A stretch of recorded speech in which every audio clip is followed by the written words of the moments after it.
Hi, I'm Ian Gamble, and I've always had an infatuation with learning on my own and learning what I want.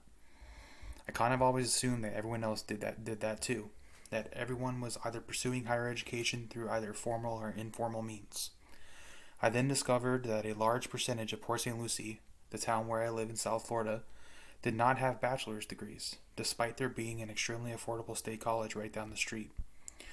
This is what led me to eventually reach out. The conclusion that the valuation of education in the average household is low, and it only took a few conversations with a few teachers to confirm my hunch that this issue is trickling into the public school system. The average student across all grade levels in my community read at 2 grade levels lower than their current attending grade. I have several connections to teachers who educate fourth graders, and since COVID, the statistic has become even more dismal. 9 out of 26 of their students on average read at the first grade level while attending fourth grade. Reading is the gateway to all other educational endeavors and is a skill that follows you everywhere for the rest of your life.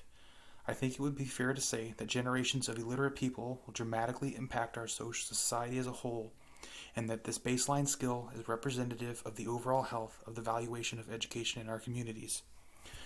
I started brainstorming, and the model of tutoring came to mind, and I determined that creating a program where adults could get a sort of free group tutoring would be feasible, but it would need to be free and accessible and readily available in places where people already go in their day-to-day lives.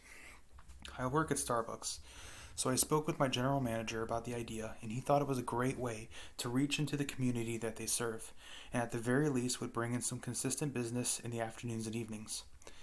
That was the beginning of what has become the advocacy project on display here on this website. Currently, I have one Starbucks on board.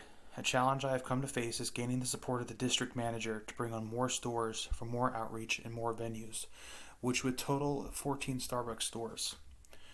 I had assumed this wouldn't be an issue because Starbucks loves talking about supporting its communities, though that has not been the case.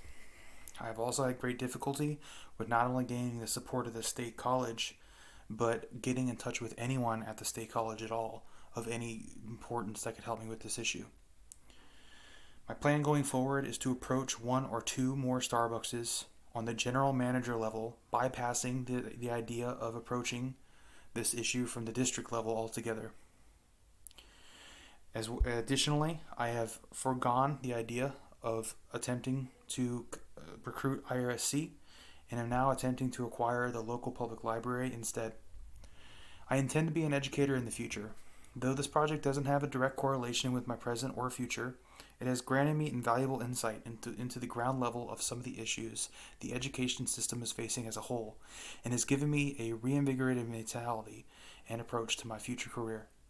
I have realized that we as educators need to dig deeper, need to be more community focused, and need to recognize that the issues we experience in the classroom are rooted in the home, which may require a different approach than what is taking place now. Thank you for your time. I hope you've enjoyed my website, and I hope that the future holds a great deal of positive benefit once this advocacy project comes to fruition.